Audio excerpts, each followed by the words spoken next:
We all saw how wrong Bear's wish went in Obsession, but would the One Wish Willow be fine in a normal person's hands? And I want to start this video off with the practical side of things because that's where everything gets interesting, because Bear's wish wasn't just bad, it was selfish from the very beginning. And to understand why, we have to actually look at what Bear wished for and why it was doomed before the Willow even got involved in the whole thing, because Bear didn't wish for something good to happen. From the very start, he showed a crippling lack of confidence and a deep love for someone who didn't love him back, and really, he's the prime example of someone who should not have a One Wish Willow. And it instantly shows, because the second he gets this power, he immediately uses it to take away someone else's life, and that's not a wish. That was Bear's problem from the very beginning. So the real question isn't whether Bear could use the One Wish Willow correctly. The real question is, could someone actually get the wish right? And actually, Bear's wish didn't prove a good wish is impossible. All it proved is that the Willow itself isn't inherently evil, and we will get into why here in just a minute, because I in fact do think it's possible to make an actual good wish. But the problem is that the kind of person who would make a good wish is probably the same person who wouldn't need a One Wish Willow to get what they need in the first place. And for example, let's take a look at Ian's wish really quick. And yes, in the context of the movie, he should not have wished for $1 billion.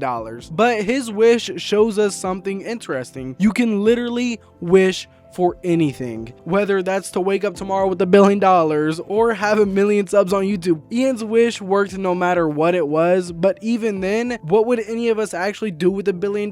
It's not like we earned it, and we definitely didn't work for it. But this brings me to an unsettling realization. We literally watch $1 billion spawn from thin air. So this proves the Willow does not care what you wish for. It doesn't judge your wish or your motives. It doesn't ask if you're ready. It doesn't care if it's selfish, smart, or completely life-changing. It just says okay and gives exactly what you ask for, even if you worded it terribly. And honestly, I think that's a lot scarier than if the Willow was actually some cursed object, because now the power falls directly on you. And that's exactly where Bear messed up, because instead of asking for money, he wished for a person, and people are a lot more complicated than cash. But here's the part nobody talks about. Even if the wish works, what does it actually cost you? Like, let's say you wish for money or fame or success, or even like Bear, a relationship. If you magically obtain that thing tomorrow,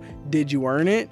Did you grow into it? Did you actually become a person capable of handling it? And that's before we even get into the bigger problem, because the wish working isn't the actual scary part. The scary part is what people will do with the wish after. And that's where things get dangerous, because humans are terrible at knowing what they actually want, and I think most people believe they know exactly what would make them happy or would magically change their life. But if Obsession taught us anything, it's that people are really good at obsessing over one thing and convincing themselves it'll fix everything, when in reality, Bear had Sarah right in front of him the entire time, but he was so stuck on one thing he couldn't see the bigger picture. And Bear didn't lose because the Willow was evil. He lost because he didn't know himself well enough to wish correctly. And that's before we even get into the Willow itself, really, because the Willow only gives you one wish, and at first that sounds completely fair until you realize what that actually means, because every wish is also the death of every other life you could have lived. If you wish for money, you can't wish for health. If you wish for love, you can't wish for purpose. If you wish for success, you can't wish for more time. Every single wish is also a permanent decision about what you're giving up forever, and most people aren't ready for the weight that comes with that decision, no matter how level-headed you think you are. And when you put all of these things together, like the Willow not caring about your motives, or people not knowing what they actually want, that's the real trap. It's not the Willow, it's you. And honestly, that's why I think the Willow is way more dangerous than most people give it credit for. Not because it twists your wish or because it's cursed, but because it gives you exactly what you wish for. Like word for word, it gives you exactly what you want. And sometimes exactly what you wish for is the worst thing that could ever happen to you. Moral of the story, if you had a chance to wish for everything you ever wanted, I personally probably wouldn't make that choice. I might